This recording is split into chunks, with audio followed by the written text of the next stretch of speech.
Bienvenidos a Q Galería. Gracias por acompañarnos esta noche en en esta charla que tenemos. Hoy nos acompaña Manaí Cowi, una artista que nos va a contar un poco sobre un proyecto de investigación, un libro, que es su investigación de maestría.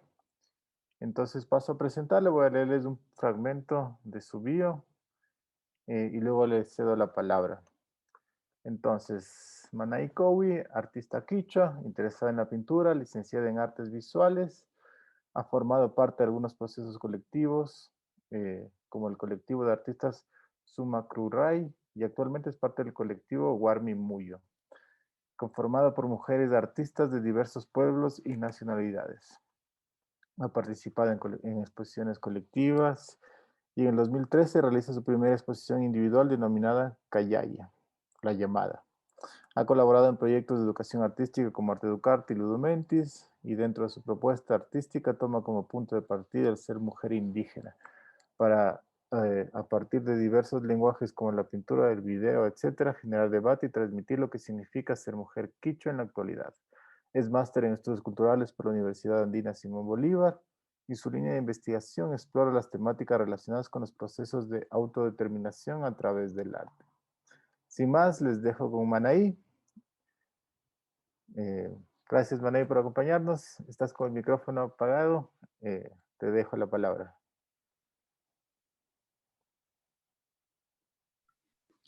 Hola con todos y todas. Bueno, muchas gracias por la invitación. Lo que les voy a hablar es básicamente de un proceso del cual yo formé parte y que hemos venido trabajando desde el 2011. Entonces, eh, bueno, yo he estado muy metida en ese proceso, entonces es algo muy, digamos, personal también, lo que les voy a comentar.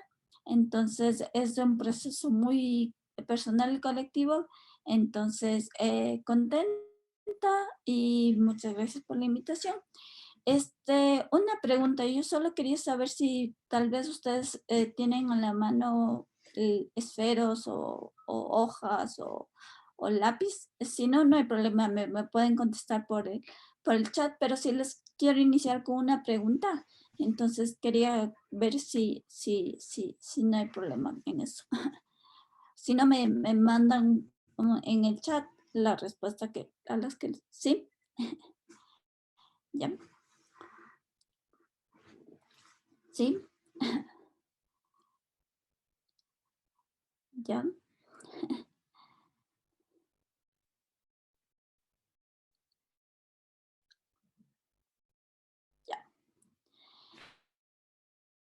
Entonces, como la mayoría, creo que como 5 personas me han dicho que sí. Estamos, ¿cuántas personas estamos? Estamos 13, Como 10, 13, 14 ahora. ya. Entonces, lo que les quería pedir era que me respondan esta preguntita y de ahí empezamos. ¿Qué se les viene a la mente cuando escuchan arte indígena? Entonces, cualquier cosa, puede ser una palabra, cualquier cosa, pero ¿qué se les viene a la mente? Ahí me responden eso. Si ponen un papelito y me muestran en la pantalla, o si no, por el chat.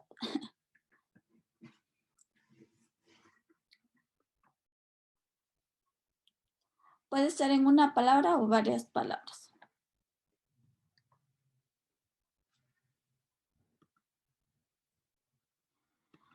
A ver.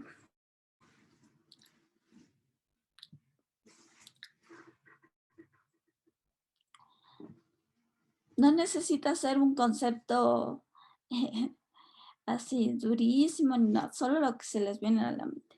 A ver, dice, arte colorido, lleno de formas, identidad, usan elementos de cosmovisión, ¿ya?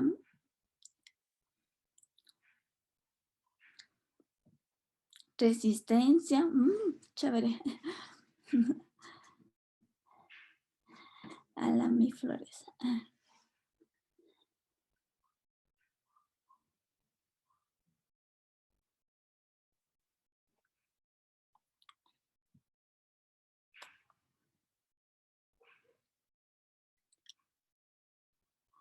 Cultura, ¿ya? ¿Qué más se les viene a la mente cuando escuchan arte indígena? Lealtad, ¿no? ¿Ya?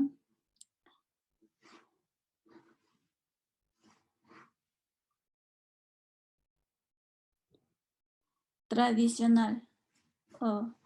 Bueno, hay algunos conceptos que la verdad me han llamado la atención porque generalmente cuando hablamos del arte indígena o del arte de los pueblos y nacionalidades, eh, hay una palabra con la que siempre se nos relaciona, hay unas palabras con las que siempre se nos relaciona, que es lo naif, la artesanía, el folclore y lo popular. Entonces esos son como términos muy referenciales y muy típicos que se utiliza cuando se habla de arte indígena y es algo que nosotros cuestionamos y de lo que vamos a hablar más adelante. Entonces, para entender cómo se han pues, las propuestas estéticas quichuas desarrollado a lo largo de estos años, es importante justamente lo que mencionaron. Una de las respuestas que dijeron, las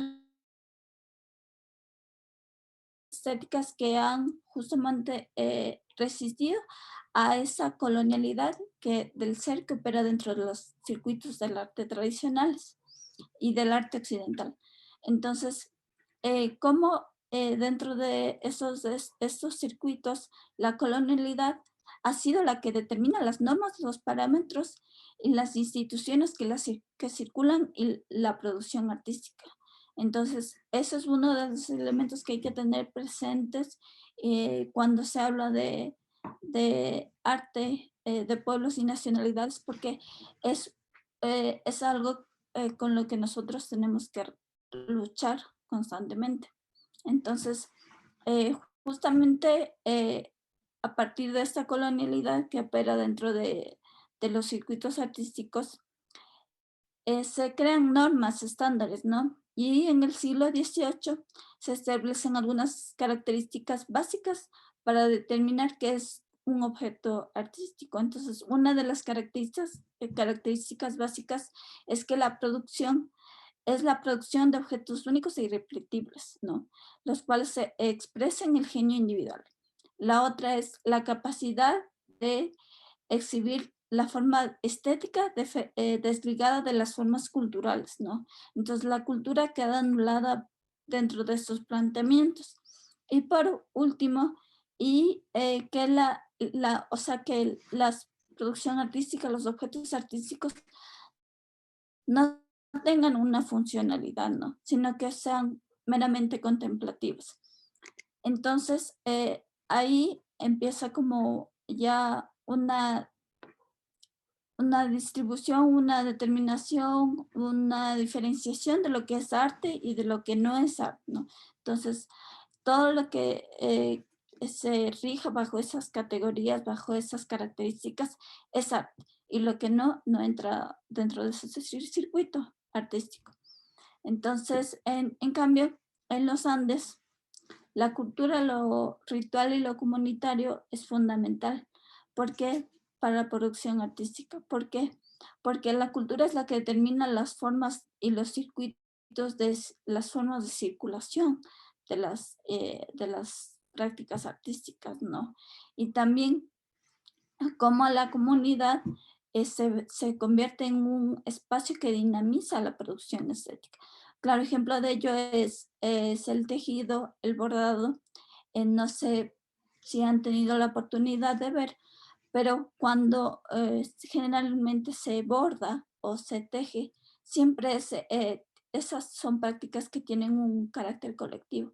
Entonces, muchas, por ejemplo, mujeres, eh, hay un dicho que dice Maki Shinahun Shimir que quiere decir en quichua, mientras conversamos, mientras nos abrigamos con el calor de la palabra, nosotros producimos. Entonces, en las asambleas comunitarias generalmente las mujeres llevan a bordar, ¿no? Y están bordando. O como estos, el bordado, por ejemplo, a mi tía, cuando alguien borda en la comunidad, generalmente le piden que ella dibuje o les haga el dibujo de las flores. Entonces, esto se convierte como en un espacio colectivo, en una producción colectiva. Y al igual que el tejido, por ejemplo, cuando se teje, no es que tú estás solo o sola, o quien te enseña es tu abuelo o tu abuela, tu mamá, tu papá.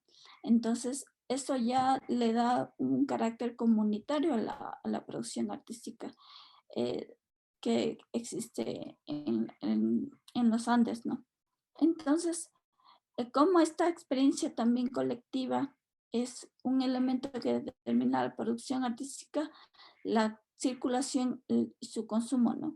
Entonces la comunidad se convierte como en una veedora de la producción artística en los pueblos andinos, ¿no? Entonces, por ejemplo, cuando tú bordas, hay muchas personas que les gusta, por ejemplo, el bordado que tú tienes y miran y ya se convierte como en un carácter estético comunitario, ¿no? Entonces, qué bonito, qué alhaja que está tu blusa, ¿no?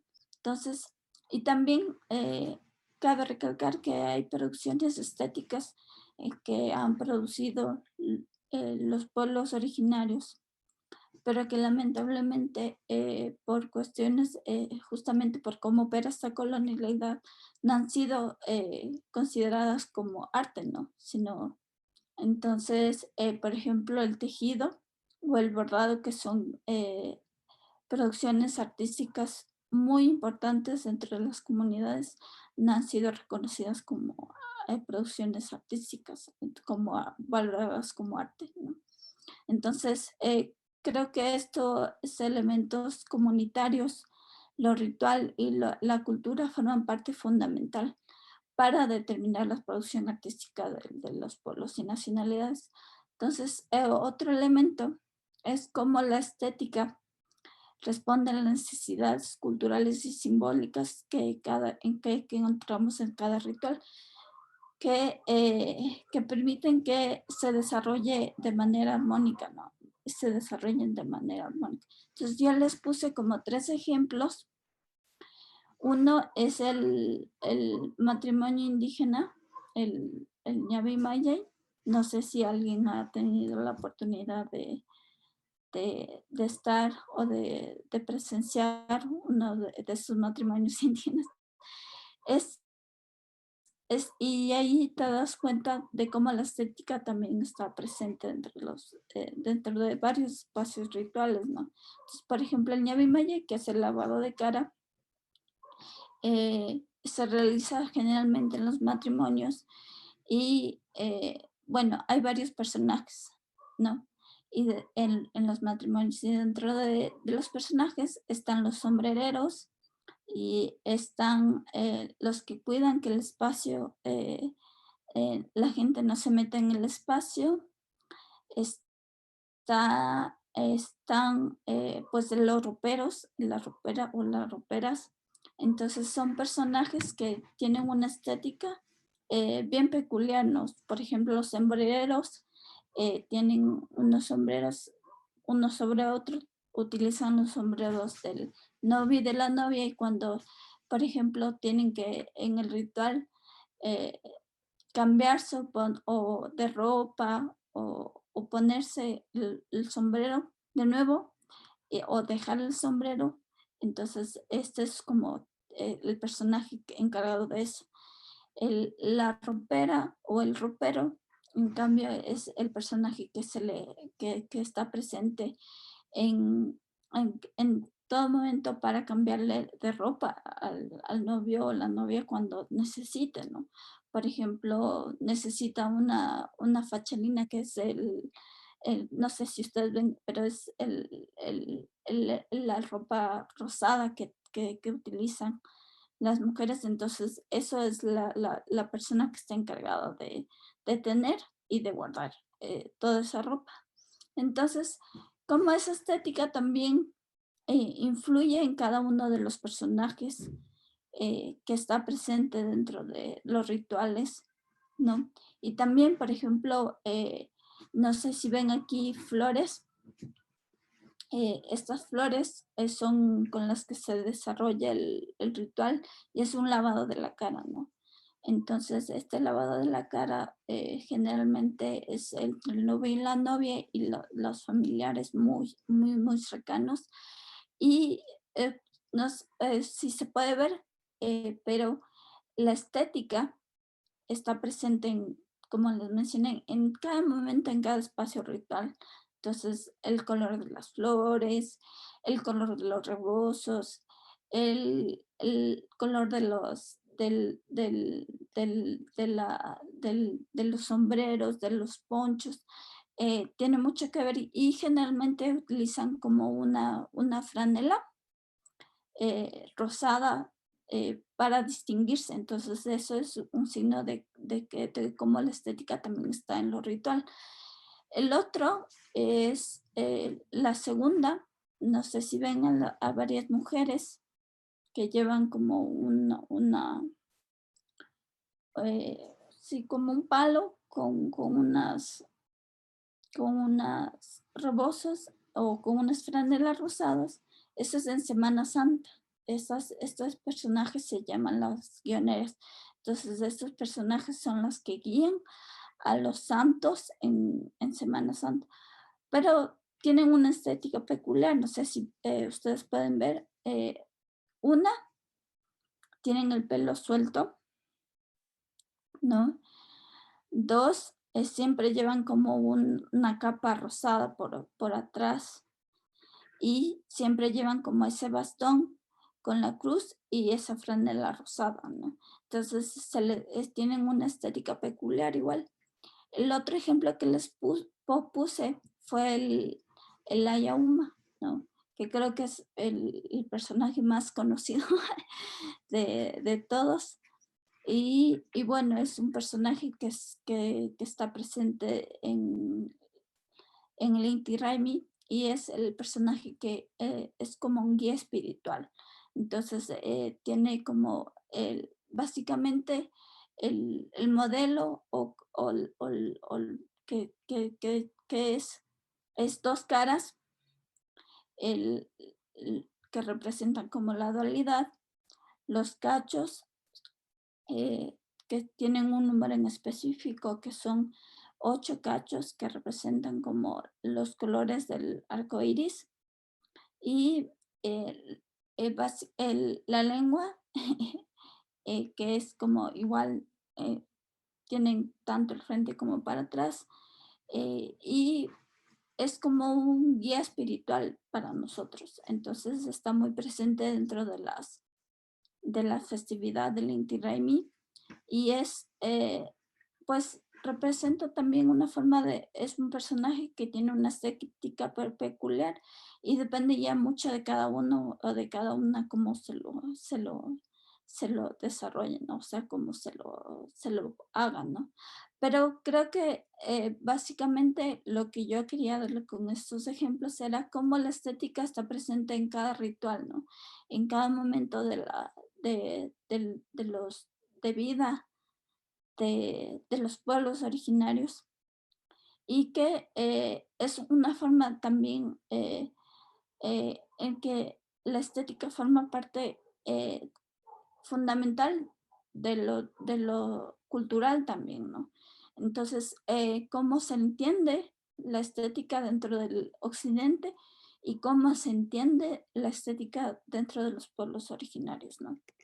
Entonces, al hacer como esta comparación, ya entramos a lo que vendría a ser artesanía, folclore naif y arte popular, que es como se nos ha denominado generalmente a las producciones artísticas. Por eso de los pueblos indígenas. Entonces, por eso me llamó la atención que ustedes pongan como resistencia, o se me fue como algunas ideas de las que ustedes pusieron, pero me llamaron mucho la atención porque generalmente siempre ponen naive o folclore o artesanía. Entonces, al utilizar estas categorías ya están generando como una jerarquización, una división, que como dice Lauer, no es ingenua ni inocente, sino que tiene unos mecanismos de dominación, que esconde unos mecanismos de dominación.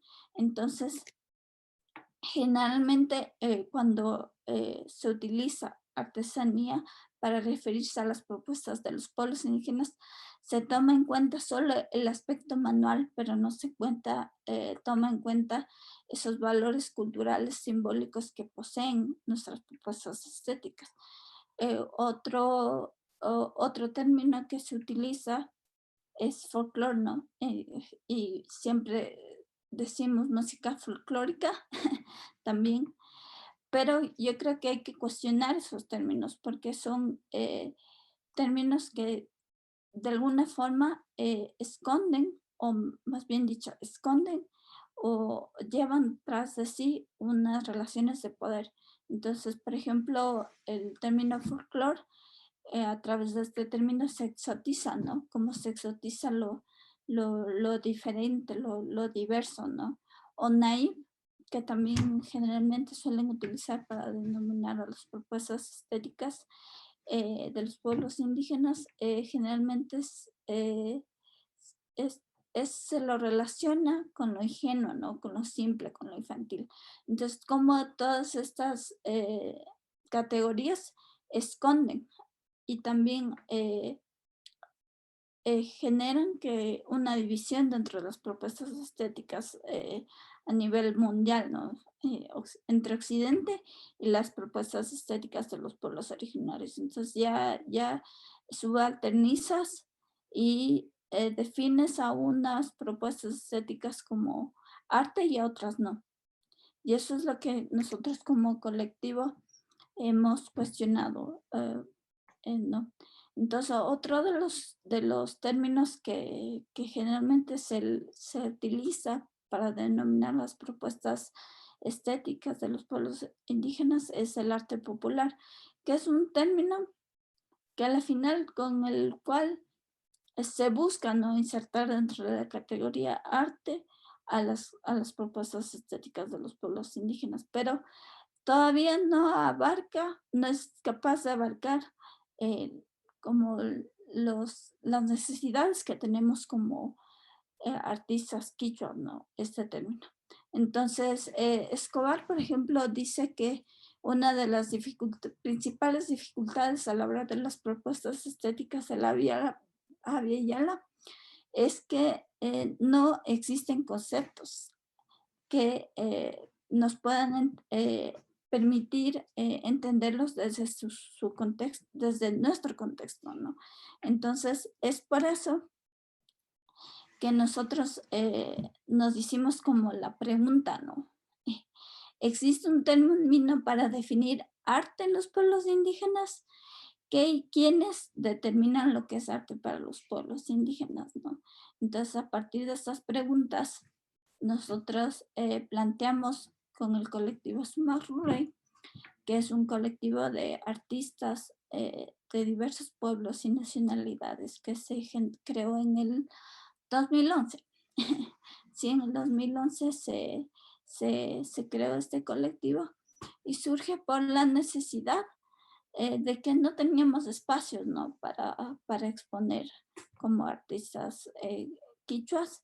Entonces nos convocaron, nos convocaron a algunos artistas y realizamos la primera exposición en el 2011 en Ibarra. Entonces, a partir de esta exposición que aglomeró a artistas de varios pueblos, ¿no? De Tiwa, por ejemplo, que es reconocido a nivel mundial, ¿no? Por sus propuestas estéticas. Y fue bien bonito porque, bueno, como mencioné anteriormente, no habíamos tenido como los espacios para exponer. Y como que fue la primera vez que nos juntábamos como artistas quichuas y realizábamos una exposición. Entonces, claro, en junio, fue justo en el Inti Raymi del 2011 que realizamos la primera exposición. Y a partir de eso es como que nos cuestionamos y nos dijimos, a ver, ¿solo vamos a exponer? ¿O qué vamos a hacer, no? Como colectivo, ¿qué proponemos? Entonces, ahí empezaron nuestros debates y empezamos a darnos cuenta de que estos términos no eran ingenuos, ¿no? Como se nos había determinado nuestras propuestas estéticas, no era nada ingenuo. Entonces, por ejemplo, estos términos como artesanía, folclore y naive, teníamos que cuestionar, ¿no? Estas formas como se nos han venido determinando. Y una forma de cuestionar era justamente conocer cuál es el rol que tienen las propuestas estéticas para nuestros pueblos, ¿no?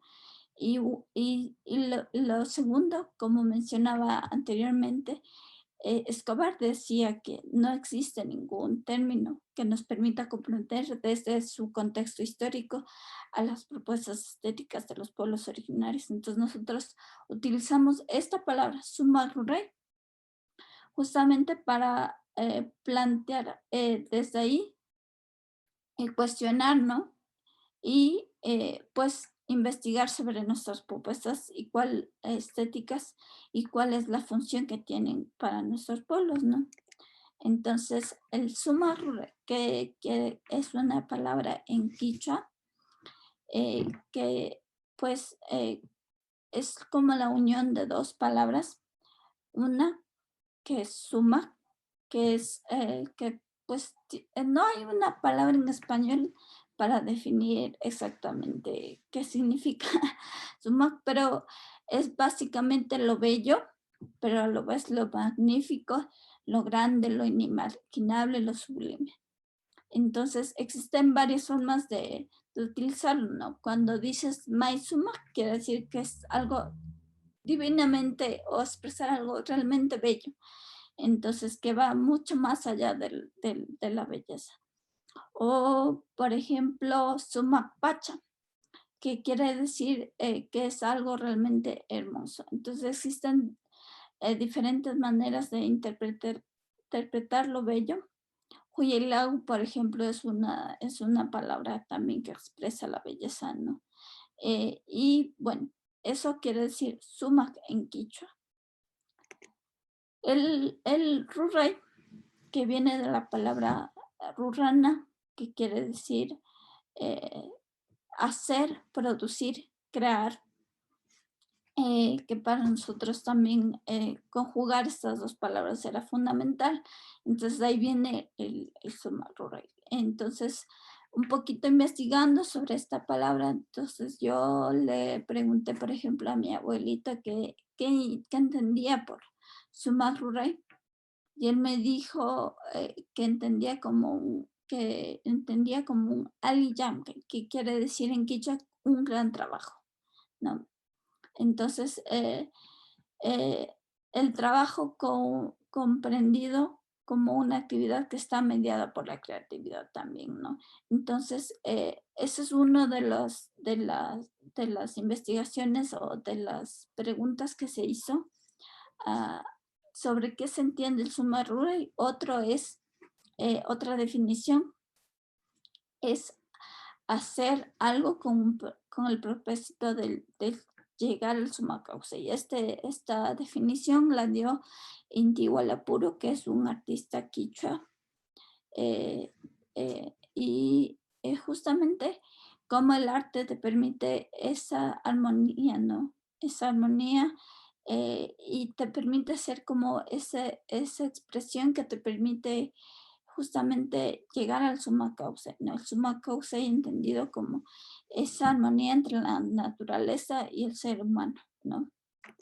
Entonces, justamente a partir de este término, nosotros lo que planteamos justamente es cuestionar cómo se nos ha venido definiendo, ¿no? A nuestras propuestas estéticas.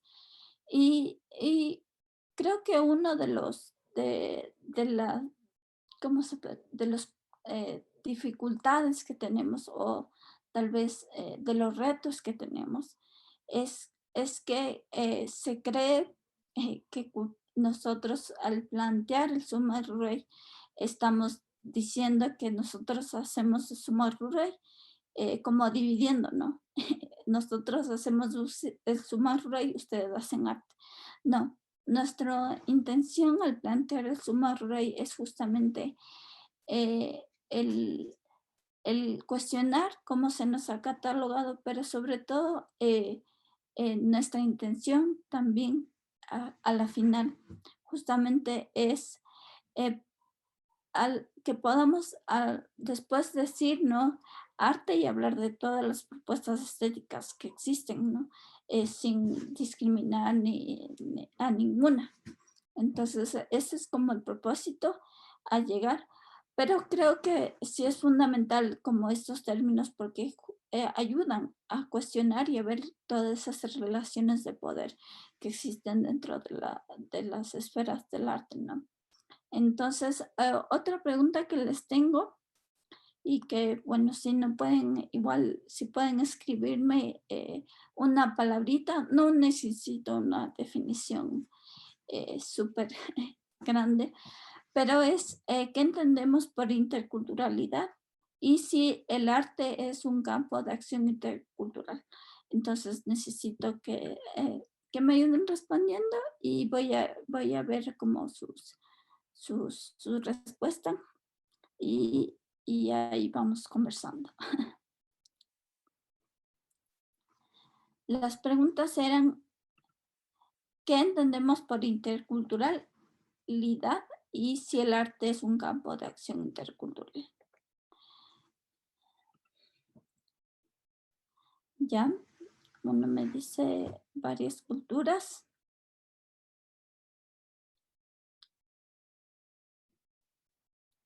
Interacción entre culturas diferentes, unión, ¿ya?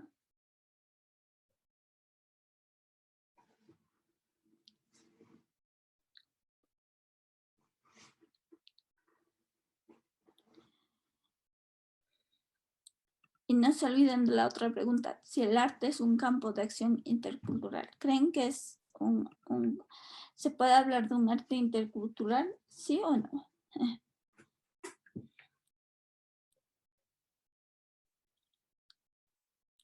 Difusión de límites mentales. Y sí creo que el arte es un campo de acción intercultural.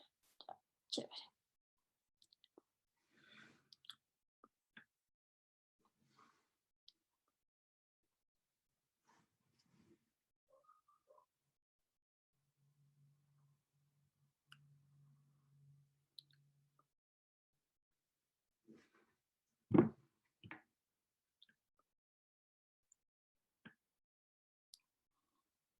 Reconocernos en la diferencia intenta ser.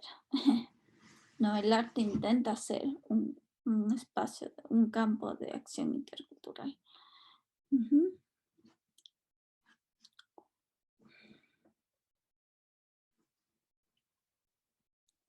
El arte debe ser un campo de acción, debe ser. Trabajo entre varias culturas y cosmovisiones. Sí, es un campo intercultural. Ya. Capaz me equivoco, pero bueno, para eso estamos, ¿no? Para, para debatir, porque justamente una de las, de las, de las de las propuestas que tenemos como colectivo es que el arte sea un campo de acción intercultural, porque lamentablemente no lo ha sido. Y ese es un reto, ¿no? Que tenemos como artistas, creo yo, ¿no? Que generar que arte sea un campo de acción intercultural.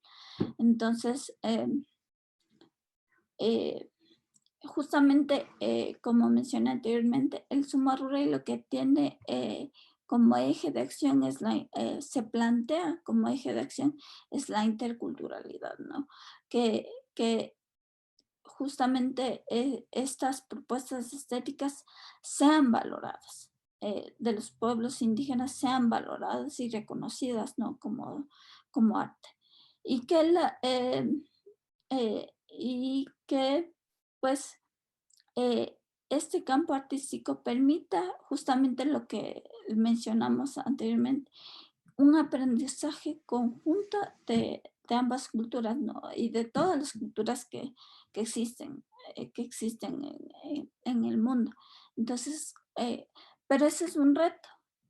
Y nosotros justamente nos planteamos este reto y uno de esos retos fue entrar dentro de los espacios ya más formales del arte, no como las galerías, porque una de las preguntas que teníamos era si solo exponemos en las comunidades o exponemos también en las galerías. Entonces llegamos a la conclusión de que sí tenemos que exponer dentro de las comunidades, porque de las comunidades pues es de donde sale todo el conocimiento que nosotros tenemos y también son lugares a donde generalmente las prácticas artísticas occidentales ya no llegan, ¿no? Entonces, porque uno de los cuestionamientos que yo tenía cuando estaba en la carrera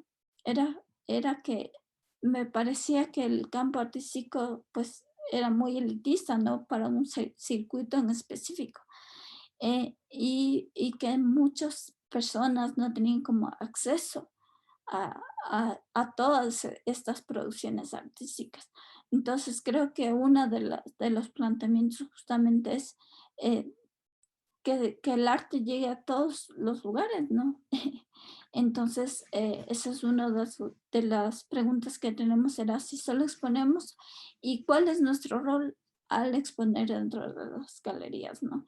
Y justamente uno de los roles que nosotros tenemos como artistas de pueblos y nacionalidades es cuestionar, pero también lograr que el arte se convierta como un campo de acción y justamente en un espacio intercultural, ¿no? Entonces, gracias a todo el trabajo que desarrollamos, a los debates que tuvimos, logramos acceder a varios espacios formales de aquí, del país. Entonces, una de las exposiciones que siempre me acuerdo fue en el arte actual. Ahí trabajamos con una instalación sonora entre varios artistas, entre 4 artistas, José Luis Macas, Raúl Chuchilán, Yauri y mi persona. Entonces, porque nos invitaron al colectivo a exponer en el arte actual. Entonces fue bien chévere y porque justamente como un espacio, es un espacio del arte actual formal ya del arte. Entonces nuestra presencia se convirtió como un elemento fundamental para cuestionarse, ¿no?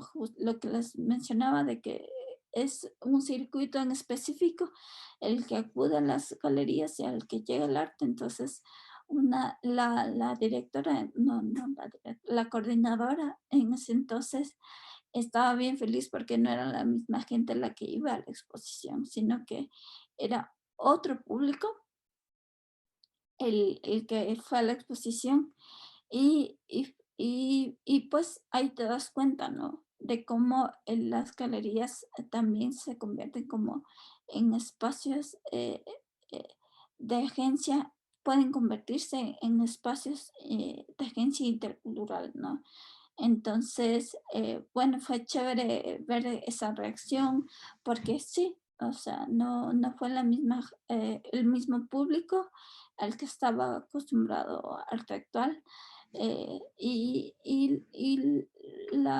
o sea, nuestras obras, en nuestra obra fue bien chévere porque a pesar de ser o con otro tipo de lenguajes que es un lenguaje más contemporáneo, la retención que tuvimos del público fue muy buena, ¿no?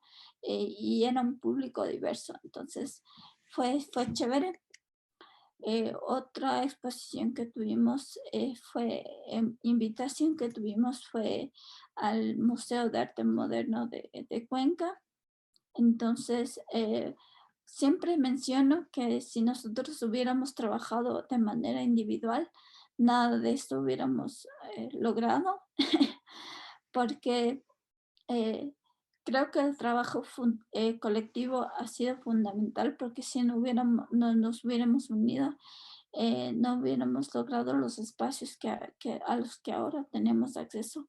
Y creo que, como siempre digo, eso no es obra ni gracias de la galería, que se le ocurrió un día a las galerías invitarnos, sino es un trabajo en colectivo.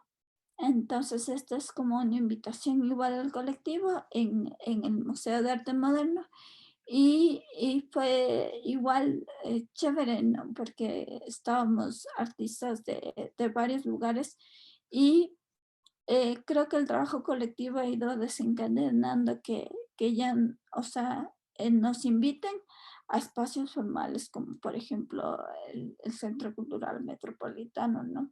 Y en la tercera foto, eh, que es justamente la que, no sé si ven, ahí tiene unos tejidos. Esa fue una exposición en Chicago del colectivo. Igual, creo que siempre hemos trabajado, eh, eh, no somos un grupo como muy cerrado, sino más bien siempre invitamos como a personas, conocemos a artistas y invitamos a que formen parte de su proceso. Y creo que eso también ha sido muy importante porque justamente nos permite, uno, aprender un aprendizaje colectivo y segundo, el plantearnos justamente un arte intercultural que lamentablemente desde mi perspectiva todavía es un reto porque solo con nuestra presencia o sea, si bien es importante, pues que se nos invite y que se rompa con esos esquemas, parámetros que han regido, ¿no? Las propuestas estéticas eh, de, eh, de Occidente. Creo que no es únicamente el reto, ¿no? Sino el reto justamente que tienen todas estas instituciones, galerías, es romper con esas relaciones de poder que existen, ¿no? Ahí podemos hablar de un arte intercultural. Solo ahí podemos hablar, desde mi perspectiva, capaz me equivoqué, capaz no, pero ahí podemos hablar de un arte intercultural y creo que es lo que hemos planteado como colectivo y que hemos venido trabajando, ¿no? Eh,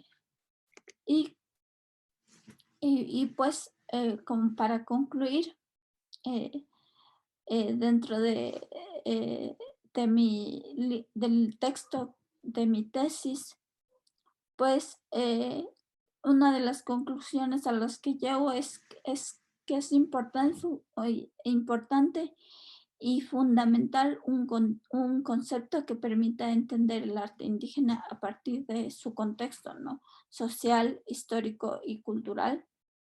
Y creo que también otro elemento es cómo el arte ha sido un espacio fundamental entre los procesos de autodeterminación de los pueblos indígenas y lo que mencioné hace un ratito es cómo las propuestas artísticas de los pueblos indígenas se encuentran en un proceso de disputa, ¿no? De disputa de poder que ha sido eh, es justamente esas relaciones de poder que existen dentro del campo artístico que no ha permitido que pues hablemos, ¿no? O se pueda hablar de un arte intercultural. Y quería eh, hacerles como, para concluir, una pregunta es, ¿cuáles creen ustedes son los retos que tenemos como artistas y como espacios, ¿no? Formales como galerías para plantear un arte intercultural? ¿Cuáles creen ustedes que sean los retos?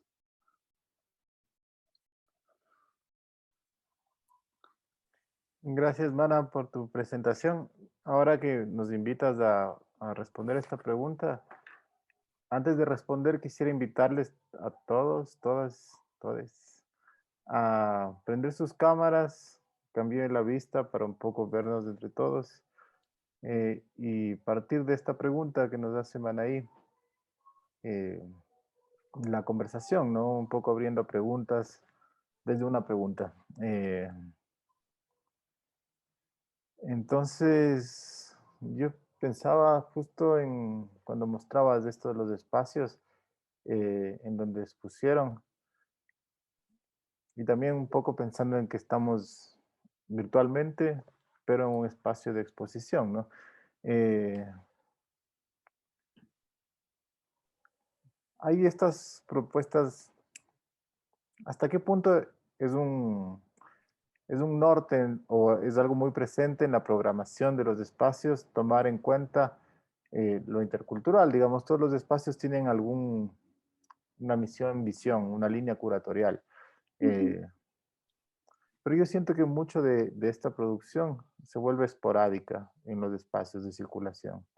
Galerías, museos, centros culturales, no es como un eje de discusión lo intercultural o las propuestas artísticas que toquen lo intercultural, sino más bien se ocupan esporádicamente. Si bien se vuelve intercultural, ¿por cuánto tiempo es la pregunta?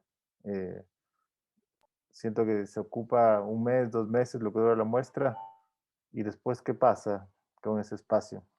¿El público vuelve a ser el mismo? ¿O esa rotación de público, esas otras formas de estar, se vuelven presentes en el espacio? ¿Cómo esa ocupación transforma un espacio? Estaba pensando, no tengo respuesta a eso. Y otra es como, ¿dónde se forman los artistas interculturales? Eh, o sea, ¿cuál es el rol de la academia dentro de toda esta discusión? Eh, También un poco pensando en que estamos en un espacio académico. Eh, ¿Hasta qué punto las otras historias del arte o esas otras narrativas o esas otras bibliografías incluso son accesibles dentro de espacios académicos? Eh, o esta misma discusión en torno a la educación intercultural que se da en el Ecuador y que es una lucha que viene desde antes, ¿no? Eh, como, eso quería como, no sé si es una respuesta, más bien un comentario a tu pregunta, pero era como cosas que me estaban dando vuelta en la cabeza. Gracias, Manay, por la presentación. Estamos abiertos a sus respuestas o otras preguntas y comentarios. A ver, eh, yo creo que no es que un artista intercultural se forme o nazca o se forme en una academia, no, sino más bien yo creo que también uno, eh, por lo menos hablando desde una perspectiva ya muy personal, creo que las necesidades o los retos o todas las dificultades que tú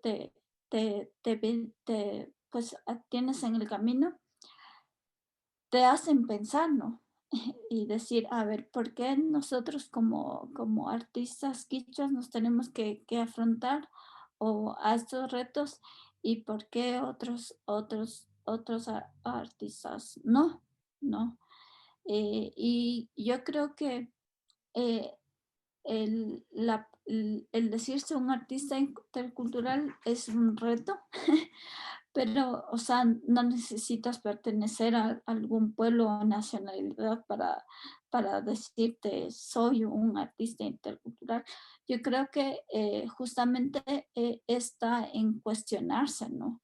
En cómo estas relaciones de poder pues están dentro del espacio artístico y cómo rompo con esas relaciones de poder. Yo creo que eso es lo fundamental, el cuestionarse eso para justamente plantear y generar que el campo artístico se vuelva un campo intercultural, ¿no? Porque uno pues no se nace con eso, sino que más bien es tu campo de acción, ¿no? Cómo tú actúas. Porque yo conozco muchos igual artistas que no necesariamente pertenecen a una pueblo o nacionalidad, pero que plantean un arte desde una perspectiva intercultural, ¿no? Entonces yo creo que ese es el reto que nosotros como artistas tenemos. Y yo creo que, pues sí, una exposición que pueda durar un mes, 2 meses, y de ahí viene otra exposición, ¿no?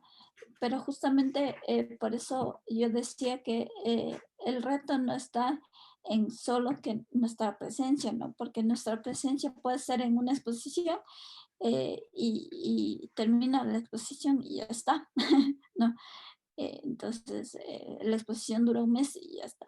Ese no es personalmente, desde una perspectiva muy personal, no creo que sea como la solución, no sé, sino justamente que las galerías se pongan a cuestionarse estas relaciones de poder que se establecen a través de sus espacios, ¿no? Creo que eso es fundamental. No sé si te respondí. No, yo solo no tenía muchas preguntas. Pensaba más que como preguntas, sino como cuál es el rol. Yo también un poco pensando en alguien que pasó por la academia y por un proceso de formación, ¿no? La genealogía de la historia del arte, de dónde viene, cómo te la enseñan, qué te Claro, enseñan como práctica artística y como todo esto, que es lo aprendido, como uno al encontrarse parado en el mundo, en un lugar específico y reconocerse en ese lugar, se cuestiona y asume su propia práctica desde un lugar de autorreconocimiento incluso. Eh, y eso ya es un proceso de cada uno, supongo. claro, Eh, cada es un proceso individual. Y en mi caso fue como un vacío también, porque dentro pues, de la academia no se habla de las propuestas estéticas de es, los pueblos indígenas, ¿no? Está como anulado, borrado de la historia del arte. Eh, eh, Máximo te alcanzan a dar, es como, creo que de la época precolombina, pero y ahí está. Entonces, ujú. ese era uno de los vacíos que yo también tuve al formar parte de la academia, y fue gracias al colectivo que yo pude como llenar ese vacío, ¿no? Un poquito indagar sobre las propuestas estéticas del pueblo al cual yo pertenezco y sí, porque también creo que es un reto y una responsabilidad que tenemos como artistas, creo yo.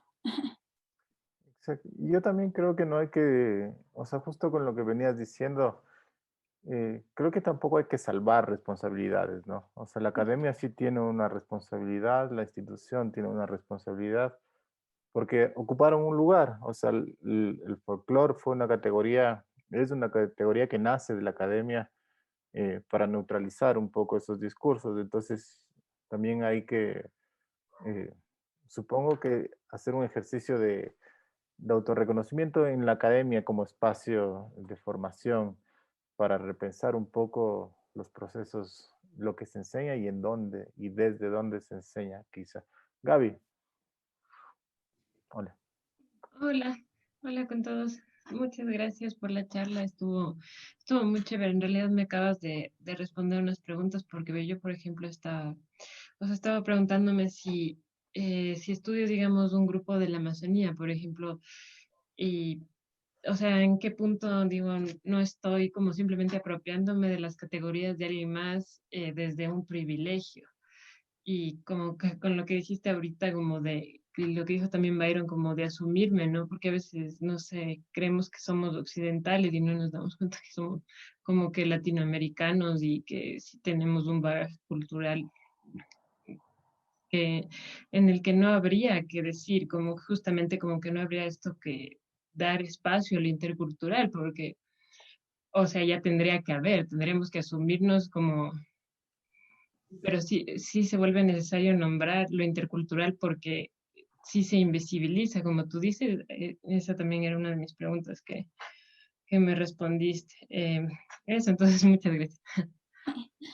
Yo creo que eh, eh, a veces como una de las preguntas que suelen tener es por ejemplo, justamente lo que tú decías, ¿no?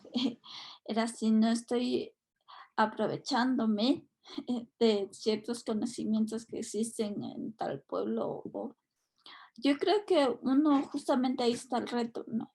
En que al hablar de lo intercultural, ¿no? Porque yo creo que es también muy importante que los conocimientos que existen en los pueblos indígenas, pues no solo estén o sea, sean para los pueblos indígenas, sino también como que, eh, pues, hay acceso, ¿no? A esos conocimientos. Pero justamente el reto es cómo tú te acercas a esos conocimientos, ¿no? Porque ahí sí depende cómo lo utilizas, porque si ha habido gente que pues se aprovecha de todos esos conocimientos. Hay el caso de una diseñadora que patenta todos unos bordados de una comunidad y la comunidad después no puede utilizarlos porque ya están patentados. Entonces yo creo que ahí sí existe como una apropiación cultural, ¿no? Pero yo creo que justamente es cómo tú te acercas a esos conocimientos y justamente el reto es en acercarte profundamente a esos conocimientos, en empaparte completamente de esos conocimientos que no sea y ahí utilizar, ¿no? Porque muchos utilizan ciertos símbolos sin conocerlos. Y creo que eso también como que es un reto que tenemos todos y todas, ¿no? Porque si ya, por ejemplo, yo quiero hablar de la chacana, eh, utilizo la chacana, pues tengo que empaparme de qué implica ese símbolo para el pueblo eh, para cierto pueblo, ¿no? Y ahí, solo empapándome, conociendo bien ese símbolo, yo creo que lo puedo utilizar, ¿no? Porque ya conozco, indago y sobre todo lo que implica y tiene como por detrás eh, todo ese símbolo, ¿no? Entonces porque si no también hay un basamento simbólico. Una usurpación simbólica, ¿no? Entonces yo creo que también sí es súper importante justamente generar esos diálogos, porque, por ejemplo, yo, en mi caso, yo utilizo también un lenguaje contemporáneo, ¿no? Y yo me acuerdo que me decían, es que el Amaro Chalango, no sé si han escuchado del Amaro Chalango, que es un artista visual indígena. Él no hace arte indígena, porque él hace arte contemporáneo. Sí, él hace arte contemporáneo y tiene toda pues Claro. el derecho a hacerlo, ¿no? Entonces yo creo que como utilizas esos lenguajes, pues es la herramienta, ¿no? Cómo lo vas utilizando, cómo utilizo esos símbolos, creo que es la pregunta, ¿no? Para que no justamente no haya una apropiación de eso. Entonces, en mi caso, ¿no? A mí me podrían decir, es que ya no hace arte arte quicho porque también utiliza el arte contemporáneo, pero yo creo que es cómo utilizas ciertos o haces dialogar ciertos símbolos, ¿no? Con, con ciertos lenguajes, y que creo que es lo importante, ¿no? Para que no haya una apropiación.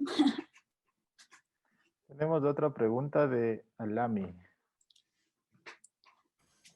Hola, primero Hola. agradecer Hola. la charla que estuvo como súper interesante.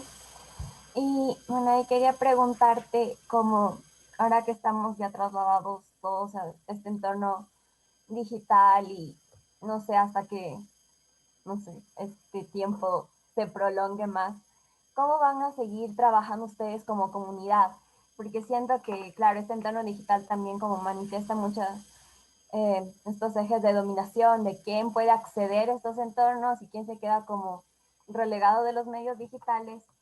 Y me pregunto cómo, por parte de las comunidades indígenas, cómo pueden llegar a estos espacios y seguir como manteniendo su presencia y seguir mostrando lo que están haciendo, porque están como llegando a hilar fin en cosas muy importantes, el aspecto transcultural, y no sé cómo pueden seguir manteniendo eso ahora, es mi pregunta para ti. Ya, bueno, las propuestas estéticas son varias, ¿no? O sea, las formales, digamos, son la pintura, no el arte contemporáneo, digamos, sea, las reconocidas. Pero en las comunidades hay prácticas que no están reconocidas como artísticas, pero que son prácticas artísticas. Por ejemplo, el bordado, ¿no? O el tejido. Entonces, que son prácticas que se han mantenido y que se mantienen a pesar bueno, estos momentos también eh, difíciles que estamos viviendo todos y todas, ¿no? Por la pandemia, pero creo que justamente lo comunitario ha sido como un lazo que se ha mantenido, ¿no?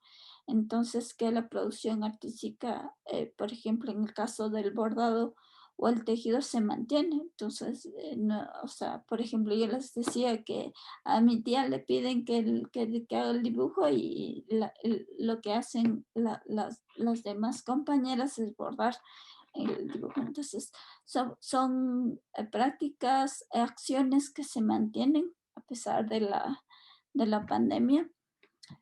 Y en nuestro caso, que manejamos un lenguaje ya más contemporáneo, por decirlo así, que pues estamos en circuitos como la galería, pues sí se nos ha hecho complicado.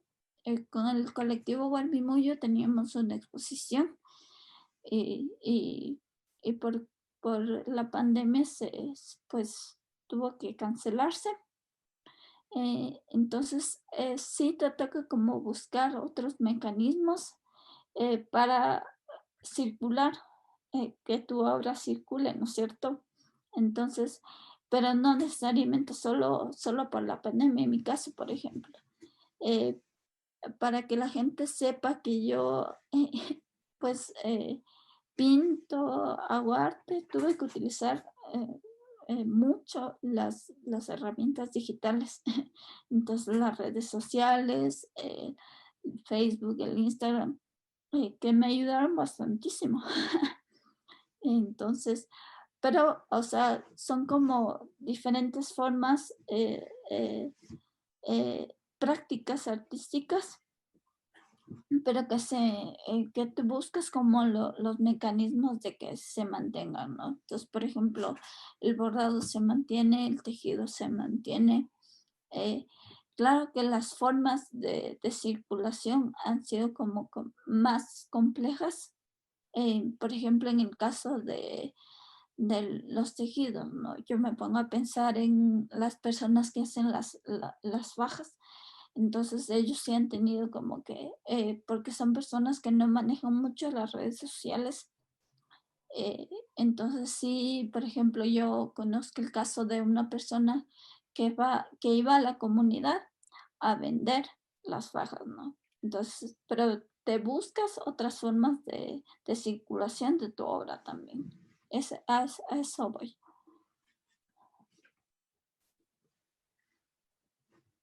Muchas gracias, Alami, a la Manaí, por las respuestas, por la presentación y por las preguntas y por el tiempo.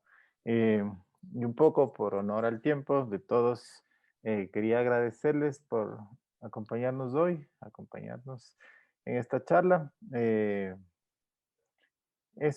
Muchas gracias por estar aquí hoy. Siempre es interesante poder compartir, aunque sea en estas distancias virtuales.